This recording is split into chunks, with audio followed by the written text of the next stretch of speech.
வணக்கம். 3 மணி செய்திகளுக்காக நான் ஆர் தேவப்பிரியன். இந்த நேரத்துக்கான தலைப்புச் செய்திகளை பார்க்கலாம்.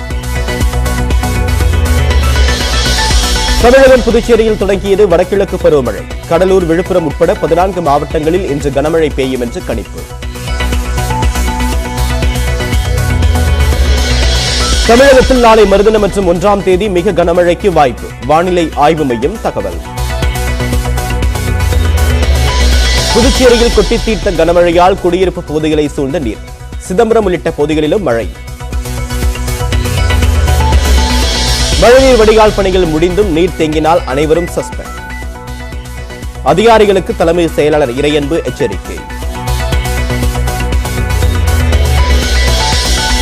கோவை கார் வெடிப்பு நடைபெற்ற பகுதியில் 1 மாதத்திற்கு முன்பு வரை தங்கியிருந்த ஜெமிஷா முப்பி கைது செய்யப்பட்டவர்களிடம் காவல்துறையினர் நடத்திய விசாரணையில் அம்பலம். கோவையில் அக்டோபர் 31ஆம் தேதி பாஜக சார்பில் நடைபெறவிருந்த முழு அடைப்பு ஒத்திவைப்பு. பாஜக தேசிய செயற்குழு உறுப்பினர் சி.பி. ராதாகிருஷ்ணன் தகவல். ஆன்லைன் ரம்மி தடை மசோதா பரிசீலனையில் உள்ளது. தமிழக ஆளுநர் ஆர்.என். ரவி விளக்கம்.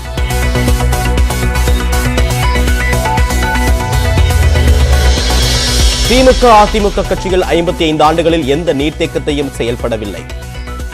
5 மாதங்களில் கொள்ளிடம் ஆற்றில் 430 TMC நீர் வீணானதாக பாமக தலைவர் அன்புமணி ராமதாஸ் குற்றச்சாட்டு. மீனவரை சுட்ட இந்திய கடற்படையை கண்டித்து நவம்பர் 11ஆம் தேதி ஆர்ப்பாட்டம். மயிலாடுதுறை, நாகை, காரைக்கால் மீனவர்கள் தீர்மானம். கோவை கார் வெடிப்பு சம்பவம் தொடர்பாக திருவாரூர் மாவட்டம் முத்துப்பேட்டையில் 4 பேர் வீடுகளில் சோதனை. செல்போன்கள், CD, பென்டிரைவ், சிம் கார்டு பறிமுதல் செய்யப்பட்டதாக காவல்துறை தகவல். 1998ஆம் ஆண்டு குண்டுவெடிப்பை கார் வெடிப்புடன் ஒப்பிட்டு ட்வீட் செய்த விவகாரம். காயத்ரி ரகுராமிடம் கேள்வி எழுப்பிய பத்திரிகையாளர்களுடன் பாஜகவினர் வாக்குவாதம். I am not going to fall into your trap with that panic word, okay? Sorry. Sorry.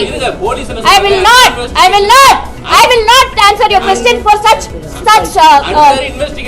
very you're twisting my words. Sorry. உங்களுக்கு கேட்கக்கூடிய கேள்விக்கு இருங்க இதுக்கு பதில் சொல்ல வேண்டிய முதுகுவலி காரணமாக நீண்ட தூர பயணங்களை தவிர்க்க முதலமைச்சருக்கு மருத்துவர்கள் அறிவுரை. தேவர் குரு பூஜையில் பங்கேற்க நாளை பசும்பொன் செல்லும் பயணம் ரத்து.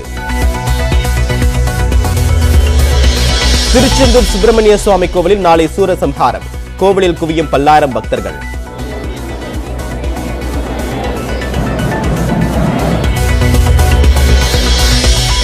திரைப்பட இயக்குநர் சங்க தலைவர் R.K. செல்வமணி கார் மீது தாக்குதல். கல்லால் எரிந்தவர் யார் என்று விசாரிக்கிறது காவல்துறை. கல்லூரி உதவி பேராசிரியர் தகுதி தேர்வான நெட் முடிவுகள் வெளியீடு. இணையம் மூலமாக முடிவுகளை அறியலாம். ட்விட்டரிலிருந்து நீக்கப்பட்ட CEO பராக் அகர்வாலுக்கு 410 கோடி ரூபாய் கிடைக்க வாய்ப்பு. வெளியேற்றப்பட்ட அதிகாரிகளுக்கு மொத்தம் 800 கோடி ரூபாயை எலன் மஸ்க் தருவார் என்றும் தகவல்.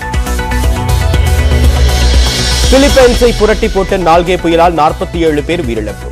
கனமழை கொட்டி தீர்த்ததால் நாடு முழுவதும் வெள்ளப்பெருக்கு. 20 ஓவர் உலகக்கோப்பை தொடரில் இலங்கைக்கு எதிராக நியூசிலாந்து பேட்டிங். தொடக்கத்தில் முக்கிய விக்கெட்டுகளை இழந்தாலும் நிதானமாக ரன் சேர்ப்பு.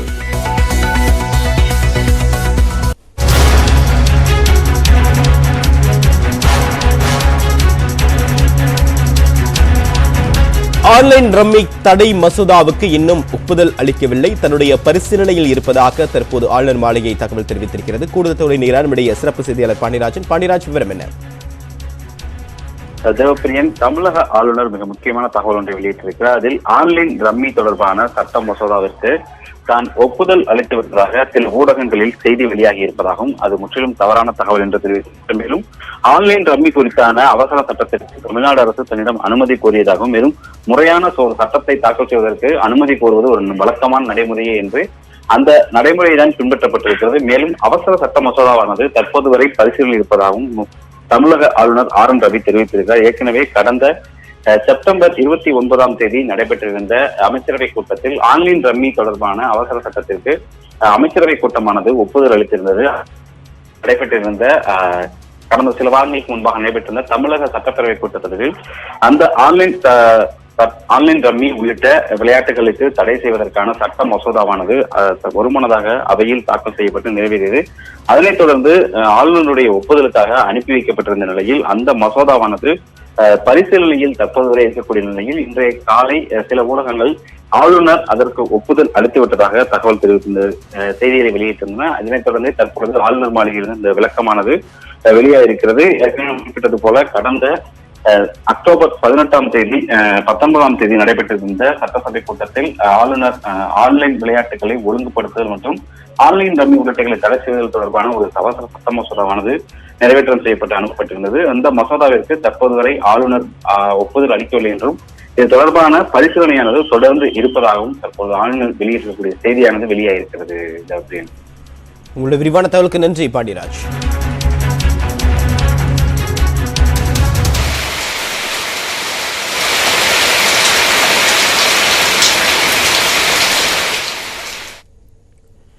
தமிழகத்தில் இன்று 14 மாவட்டங்களில் கனமழைக்கு வாய்ப்பு இருப்பதாக சென்னை வானிலை ஆய்வு மையம் தெரிவித்துள்ளது. வரும் 31 மற்றும் நவம்பர் 1 ஆகிய தேதிகளில் மிக கனமழைக்கு வாய்ப்பு என்றும் எச்சரிக்கை விடுக்கப்பட்டுள்ளது.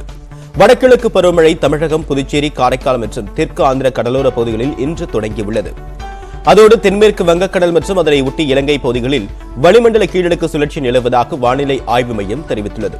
இதன் காரணமாக இன்று கடலூர், விழுப்புரம், தஞ்சாவூர், திருவாரூர், நாகை, மயிலாடுதுறை, புதுக்கோட்டை, ராமநாதபுரம், சிவகங்கை, நெல்லை, கன்னியாகுமரி, தூத்துக்குடி, தேனி, தென்காசி மாவட்டங்கள் மற்றும் புதுவையில் கனமழை பெய்ய வாய்ப்புள்ளது. நாளை மதுரை, தேனி, நெல்லை, தூத்துக்குடி, தஞ்சாவூர், கடலூர் உட்பட 15 மாவட்டங்களில் கனமழைக்கு வாய்ப்பு இருப்பதாக தெரிவிக்கப்பட்டுள்ளது. வருகின்ற 31ஆம் தேதி திருவள்ளூர், ராணிப்பேட்டை, காஞ்சிபுரம் மாவட்டங்களில் கன முதல் மிக கனமழையும், வேலூர், திருவண்ணாமலை, செங்கல்பட்டு, விழுப்புரம் உள்ளிட்ட மாவட்டங்களில் கனமழையும் பெய்யும் என்றும் தெரிவிக்கப்பட்டுள்ளது. நவம்பர் 1ஆம் தேதி திருவள்ளூர், ராணிப்பேட்டை, வேலூர், திருப்பத்தூர் மற்றும் காஞ்சிபுரம் மாவட்டங்களில் மிக கனமழைக்கு வாய்ப்பு இருப்பதாகவும் வானிலை ஆய்வு மையம் கூறியுள்ளது. சென்னையில் அடுத்த 24 மணி நேரத்திற்கு வானம் மேகமூட்டத்துடன் காணப்படும் என்றும் நகரின் ஒரு சில பகுதிகளில் இடி மின்னலுடன் கூடிய மிதமான மழை பெய்யக்கூடும் என்றும் தெரிவிக்கப்பட்டுள்ளது.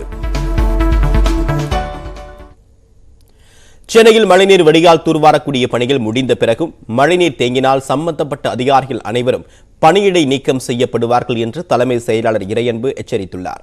வடகிழக்கு பருவமழை தொடங்க இருக்கக்கூடிய நிலையில் மழைநீர் வடிகால் பணிகளை விரைந்து முடிக்க தமிழக அரசு உத்தரவிட்டுள்ளது. இந்நிலையில் சென்னையின் புறநகர் பகுதியிலான குன்றத்தூர் மற்றும் மாங்காடு நகராட்சிக்குட்பட்ட பகுதிகளில் நடைபெற்று வரக்கூடிய மழைநீர் வடிகால் பணிகளை தலைமை செயலர் இறையன்பு அதிகாரிகளுடன் சென்று ஆய்வு மேற்கொண்டார். அப்போது இந்த பணிகளை விரைந்து முடிக்க வேண்டும் என்று அதிகாரிகளுக்கு உத்தரவிட்டார். மாங்காட்டில் நடைபெற்ற ஆய்வின் போது ஒன்றுமில்லாத போது மக்கள் பொறுத்துக் கொள்வார்கள், ஆனால் இவ்வளவு பணிகள் செய்து மழைநீர் தேங்கினால் அனைவரும் பணியிடை நீக்கம் செய்யப்படுவீர்கள் என்றும் அதிகாரிகளிடம் எச்சரிக்கை விடக்கூடிய தோரணையில் பேசினார். இதனால் அதிகாரிகள் அதிர்ச்சியில் உறைந்து போயினர். கோவை கார் வெடிப்பு சம்பவம் தீவிரவாத சிந்தனை கொண்டவர்கள் கையாளக்கூடிய ஒற்றை ஓநாய் தாக்குதல் முறை என்று தமிழக காவல்துறையின் தனிப்படை போலீசார் தெரிவித்துள்ளனர். கோவை கோட்டைமேடு ஈஸ்வரன் கோவில் முன்பாக கடந்த 23ஆம் தேதி நடைபெற்ற கார் வெடிப்பு சம்பவத்தில் ஜமிஷா முபின் என்பவர் உயிரிழந்த நிலையில் இந்த சம்பவம் தொடர்பாக 5 பேரை தனிப்படை போலீசார் கைது செய்து விசாரணை மேற்கொண்டனர். இதில் அவர்கள் தனி சித்தாந்தத்திற்காக தாக்குதல் நடத்தியது உள்ளிட்ட பல்வேறு அதிர்ச்சி தகவல்கள் வெளியாகியுள்ளன. குறிப்பாக இந்த தாக்குதல் சம்பவம் IS தீவிரவாதிகள் மற்றும் அல் கொய்தா அமைப்புகளின் சித்தாந்தத்தில் உருவான ஒற்றை ஓநாய் தாக்குதல் முறையை போல் இருப்பது விசாரணையில் தெரியவந்துள்ளது. கார் வெடிப்பு சம்பவத்தை நிகழ்த்தி கோவில் முன்பாக பெரிய அளவில் பாதிப்பை உருவாக்க முபின் நினைத்திருந்த நிலையில் நல்வாய்ப்பாக பெரிய பாதிப்பு தவிர்க்கப்பட்டிருப்பதும் போலீசார் விசாரணையில் தெரியவந்துள்ளது. மேலும் இந்த சம்பவம் நடைபெறக்கூடிய சில தினங்களுக்கு முன்பு ஜமிஷா முபின் தன்னுடைய நெருங்கிய உறவினர்களான அசாருதீன், அப்சர்கான் ஆகியோருடன் கோணியம்மன் கோவில், விநாயகர் கோவில் உட்பட நகரில் உள்ள பல கோவில்களை நோட்டமிட்டு இருப்பதும், காந்தி பார்க் பகுதியில் கேஸ் சிலிண்டர்களையும், பழைய மார்க்கெட் பகுதியில் 3 இரும்பு ட்ரம்களையும் வாங்கியிருப்பதும் விசாரணையில் உறுதியாகியுள்ளது.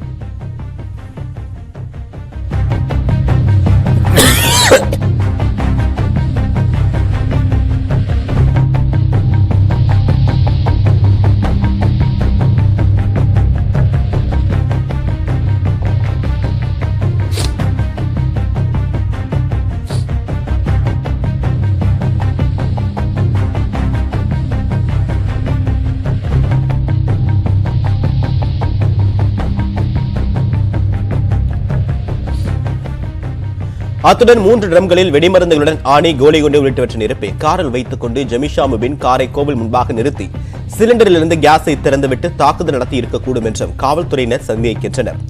தேசிய புலனாய்வு முகமையினர் விசாரணையை துவங்கும் முன்பாகவே இந்த வழக்கில் தமிழ்நாடு காவல்துறை பல்வேறு முக்கிய தகவல்களை விரைவாக விசாரித்து ஆவணங்களை திரட்டியுள்ளதும் குறிப்பிடத்தக்கது. இந்நிலையில் கோவை கார் வெடிப்பு சம்பவம் தொடர்பாக கோவை நீதிமன்றத்தில் காவல்துறை தாக்கல் செய்த மனுவில் குறிப்பிடப்பட்டிருந்த பல்வேறு தகவல்கள் வெளியாகியுள்ளன. அதில் கார் வெடிப்பு சம்பவம் நிகழ்ந்த ஈஸ்வரன் கோவில் அருகே வசித்து வரக்கூடிய அப்துல் மஜீத் என்பவருடைய வீட்டில் 1 மாதம் முன்பு வரை ஜமீஷா முபின் வாடகைக்கு இருந்ததும் தெரியவந்துள்ளது. மேலும் கார் வெடிப்பு சம்பவம் குறித்து ஃபெரோஸ், முகமது ரியாஸ் ஆகியோர் காவல்துறைக்கு தகவல் தெரிவித்ததாகவும் அந்த மனுவில் குறிப்பிடப்பட்டுள்ளது.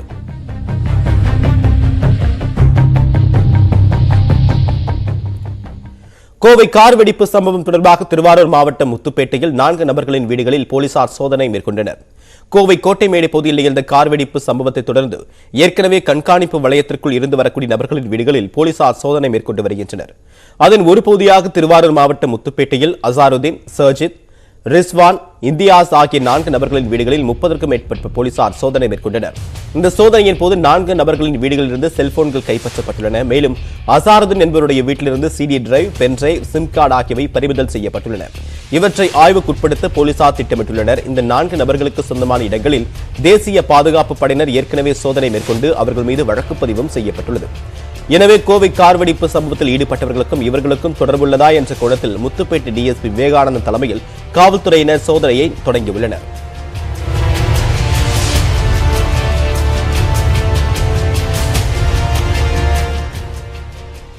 கோவை கார் வெடிப்பு சம்பவம் குறித்து அனைத்து காவல்துறை அதிகாரிகளுக்கும் மாநில உளவுத்துறை கடந்த 21ஆம் தேதியே கடிதம் எழுதியதாகவும் அந்த ரகசிய கடிதம் தன்னிடம் இருப்பதாகவும் பாஜக மாநில தலைவர் அண்ணாமலை தெரிவித்துள்ளார்.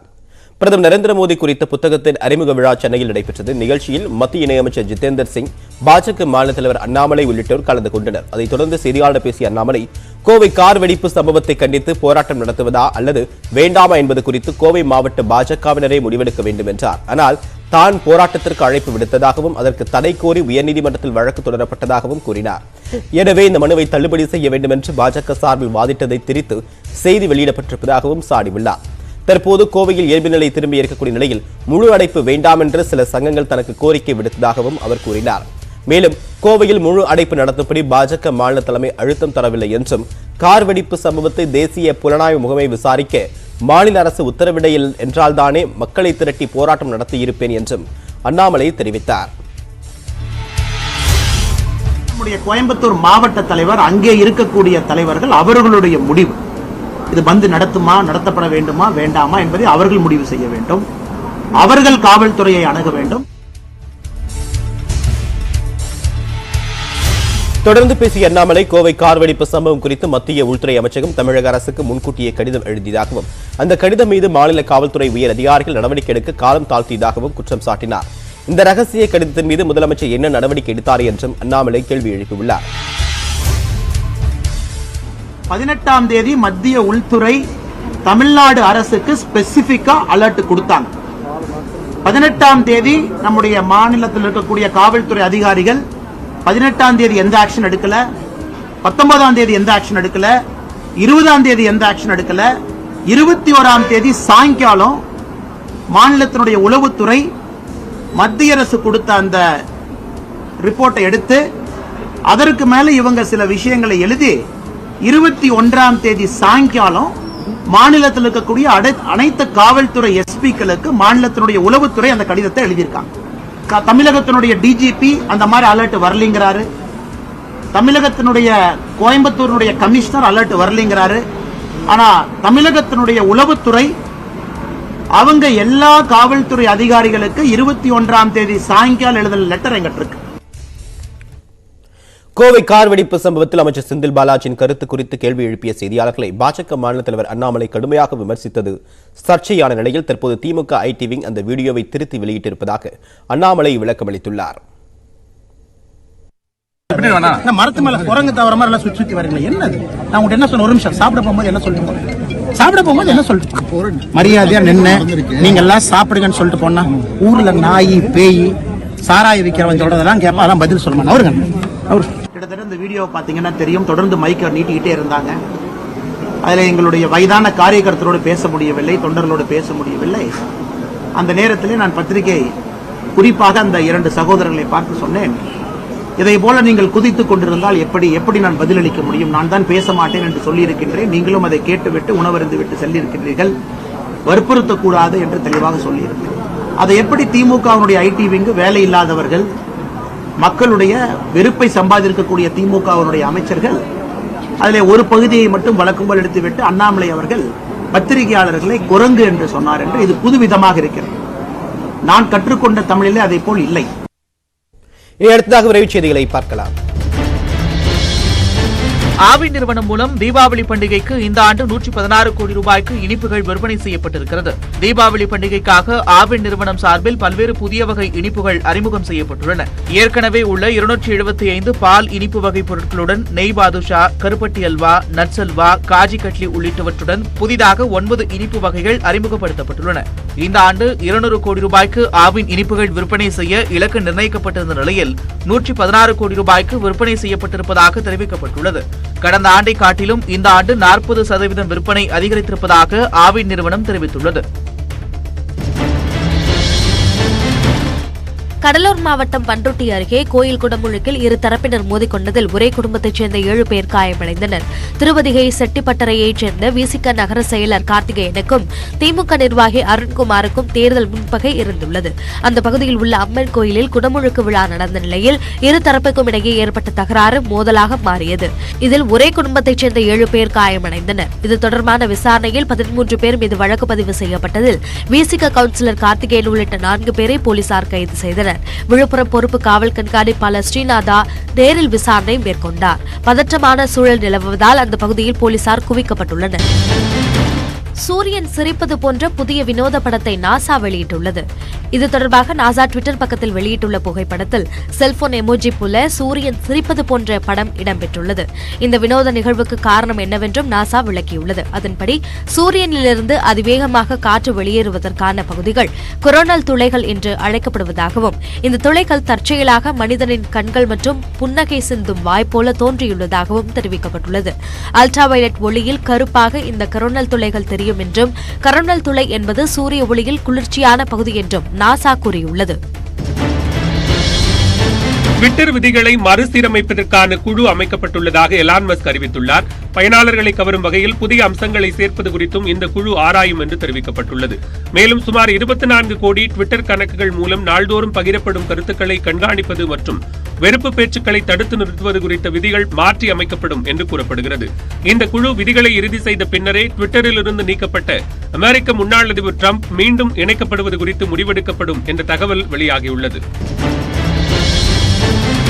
விண்வெளிக்கு மனிதர்களை அனுப்ப பயன்படுத்தும் கிரையோஜெனிக் இயந்திர சோதனை வெற்றி பெற்றுள்ளதாக இஸ்ரோ தெரிவித்துள்ளது.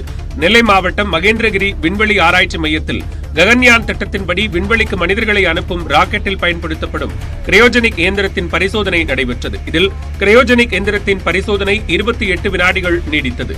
இந்த சோதனை வெற்றிகரமாக நடந்து முடிந்ததாக இஸ்ரோ விஞ்ஞானிகள் தரப்பில் தெரிவிக்கப்பட்டுள்ளது.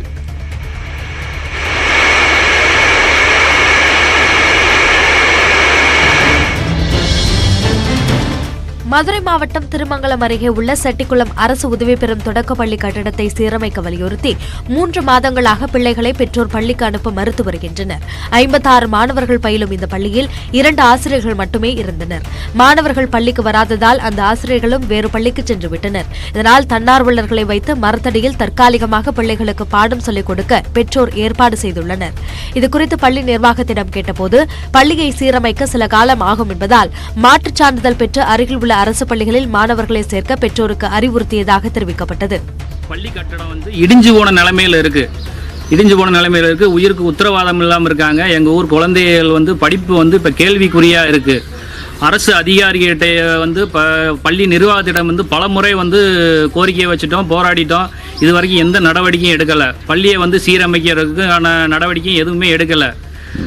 தனியார் பள்ளியுடைய ஆசிரியர்கள் வந்துட்டு இருந்தாங்க. இப்போ அவங்களையும் வேற பள்ளிக்கூடத்துக்கு மாத்திட்டாங்க. எங்க பள்ளி குழந்தைகளோட நிலைமை இப்ப கேள்விக்குறியா இருக்கு. படிக்கிறதுக்கு வழி இல்லாம இருக்கிறாங்க. கன்னியாகுமரி மாவட்டம் நாகர்கோவில் அருகே அடுத்தடுத்து 2 கடைகளின் சுவரை துளையிட்டு பொருட்களை கொள்ளையடித்த நபர்களை போலீசார் தேடி வருகின்றனர். பார்வதிபுரத்தில் ஜான்சன் என்பவரது மளிகை கடைக்குள் புகுந்து மளிகை பொருட்கள் மற்றும் 20,000 ரூபாயை திருடிய மர்ம நபர்கள் அதன் அருகே இருந்த பாலன் என்பவரது வெல்டிங் பட்டறையில் ட்ரில்லிங் மெஷினை திருடிக் கொண்டு தப்பியுள்ளனர். தகவல் அறிந்து வந்த போலீசார் விசாரணை நடத்தினர். இதில் பாலன் நடத்தி வரும் வெல்டிங் பட்டறையில் பின்பக்க கதவு பூட்டு உடைக்கப்பட்டு அங்கிருந்த ட்ரில்லிங் மெஷினை திருடி அதே பட்டறையில் உள்ள மின்சாரத்தை பயன்படுத்தி அருகில் உள்ள மளிகை கடையின் பின்பக்க சுவற்றில் துளையிட்டு மளிகை கடையில் திருட்டு நடந்துள்ளது தெரியவந்துள்ளது. கோவையில் பாஜகவின் காயத்ரி ரகுராம் மற்றும் அக்கட்சியினர் பத்திரிகையாளர்களுடன் வாக்குவாதத்தில் ஈடுபட்டதால் பரபரப்பு ஏற்பட்டது. வடகோவை பகுதியில் உள்ள குஜராத் சமாஜில் பாஜக சார்பில் பயிற்சி முகாம் நடைபெற்றது. இதில் கலந்து கொண்ட பாஜக நிர்வாகி காயத்ரி ரகுராமிடம் கோவை கடையடைப்பு குறித்து கேள்வி எழுப்பப்பட்ட போது அதற்கு அவர் பதிலளிக்க மறுத்துவிட்டார். பாஜக சார்பில் 31 தேதி பந்த் அறிவிச்சிருந்தாங்க. நேற்று நீதிமன்றத்தில் வந்து அண்ணாமலை இன்னைக்கு நாங்க பயிற்சி முகத்துக்காக வந்திருக்கோம். அதை பத்தி நாங்க இங்க பேசுறதுக்கு வரல. என்ன இந்த ஏஜென்சி அவங்க பாத்துக்கிறாங்க, அதை பத்தி நான் எதுவுமே பேச முடியாதுங்க. I don't have any rights. இதனைத் தொடர்ந்து 1998 குண்டுவெடிப்பையும் தற்போது நிகழ்ந்த சிலிண்டர் வெடிவிபத்தையும் ட்விட்டரில் ஒப்பிட்டது தொடர்பாக அவரிடம் கேள்வி எழுப்பப்பட்டது. இதனால் அவர் ஆத்திரமடைந்து ஆவேசமாக பதிலளித்தார். Sorry, don't argue with me that it is a panic. No, sorry. I'm asking you the question through. I did not panic. I'm just comparing. There's a difference between comparison and panic. Sorry, there is a difference between comparison and panic. No, I'm sorry. I'm not going to fall into your trap with that panic word. Okay? Sorry. Sorry. I will not answer your question for such very. No, you're twisting my words. Sorry. இதனையடுத்து கூட்டத்தில் இருந்த பாஜகவினர் பத்திரிகையாளர்களிடம் வாக்குவாதத்தில் ஈடுபட்டனர்.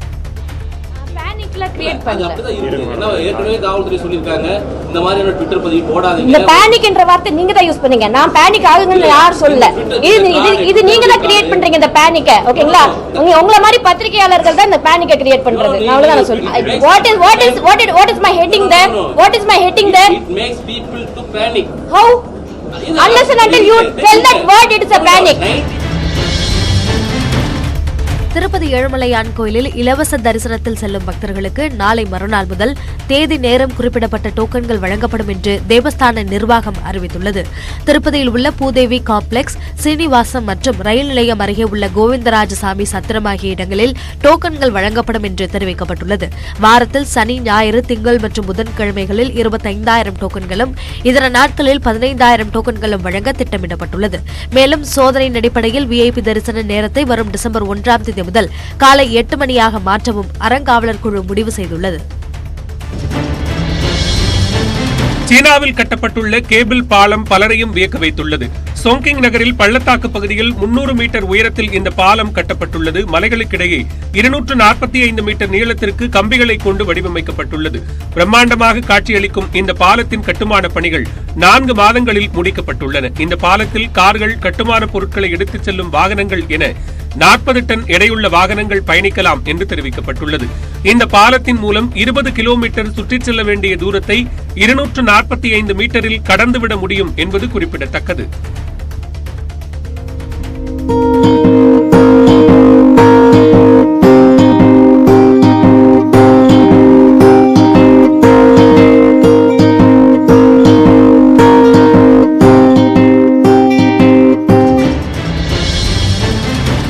பல்கலைக்கழகம் பறவைகள் பறப்பது போலவே தோற்றம் கொண்ட புதிய ட்ரோனை கண்டுபிடித்துள்ளது. சீனாவின் வடமேற்கு பாலிடெக்னிக்கல் பல்கலைக்கழகத்தில் யுவாங்ஸியோ என்ற புதிய ட்ரோன் வடிவமைக்கப்பட்டுள்ளது. பார்ப்பதற்கு அச்சசலாக பறவை போலவே தோற்றம் அளிக்கும் இந்த ட்ரோன் 123 நிமிடங்களுக்கு தொடர்ந்து பறக்கும் திறன் கொண்டதாகும். 10 முதல் 40 டிகிரி செல்சியஸ் வெப்பநிலை வரை இந்த ட்ரோன் செயல்படும் என்றும், காற்று, மிதமான மழை மற்றும் பனிப்பொழிவை எதிர்கொள்ளும் வகையில் இந்த ட்ரோன் வடிவமைக்கப்பட்டுள்ளதாகவும் தெரிவிக்கப்பட்டுள்ளது. உலகிலேயே அதிக வேலைவாய்ப்பை வழங்குவது இந்திய பாதுகாப்புத்துறைதான் என ஆய்வில் தெரியவந்துள்ளது. இந்திய பாதுகாப்புத்துறை 29,20,000 பேருக்கு வேலைவாய்ப்பை வழங்குவதாகவும், அடுத்த இடத்தில் உள்ள அமெரிக்க பாதுகாப்புத்துறை 29,10,000 பேருக்கு வேலைவாய்ப்பை அளிப்பதாகவும் தெரிவிக்கப்பட்டுள்ளது. இதேபோல அதிகமானோருக்கு பணி வழங்கும் தனியார் நிறுவனங்களில் முதலிடம் வகிக்கும் வால்மார்ட் 23 லட்சம் பேருக்கு வேலை வழங்கியுள்ளதாக ஆய்வு முடிவுகள் கூறுகின்றன. அமேசான் நிறுவனம் 16 லட்சம் பேருக்கும், ஃபாக்ஸ்கான் நிறுவனம் சுமார் 13 லட்சம் பேருக்கும் வேலை அளித்துள்ளதாகவும் ஆய்வில் தெரியவந்துள்ளது. தமிழ்நாட்டில் பறவை காய்ச்சல் பரவலை தடுக்க கண்காணிப்பு குழுக்கள் அமைக்கப்பட்டுள்ளன. கேரள மாநிலத்தில் பறவை காய்ச்சல் பரவி வரக்கூடிய நிலையில் தமிழ்நாட்டில் கண்காணிப்பு தீவிரப்படுத்தப்பட்டுள்ளது. கேரளாவிலிருந்து வரக்கூடிய வாகனங்கள் மாநில எல்லைகளில் அமைக்கப்பட்டுள்ள சோதனைச் சாவடிகளில் கிருமி நாசினி தெளிக்கப்பட்ட பிறகே தமிழ்நாட்டிற்குள் அனுமதிக்கப்படுகின்றன. கோழி பண்ணைகள் அதிகமாக உள்ள நாமக்கல் மண்டலத்தில் கண்காணிப்பு பணிகளை மேற்கொள்ள கால்நடை மருத்துவத்துறையால் 45 மருத்துவ குழுக்கள் அமைக்கப்பட்டுள்ளது. இவர்கள் பண்ணைகளை நேரில் ஆய்வு செய்து விதிமுறைகளை பின்பற்ற அறிவுறுத்தி வருகின்றனர். கோழி பண்ணையாளர்கள் கட்டாயம் பயோசேப்டி முறையை பின்பற்ற வேண்டும் என்றும் அறிவுறுத்தப்பட்டுள்ளது.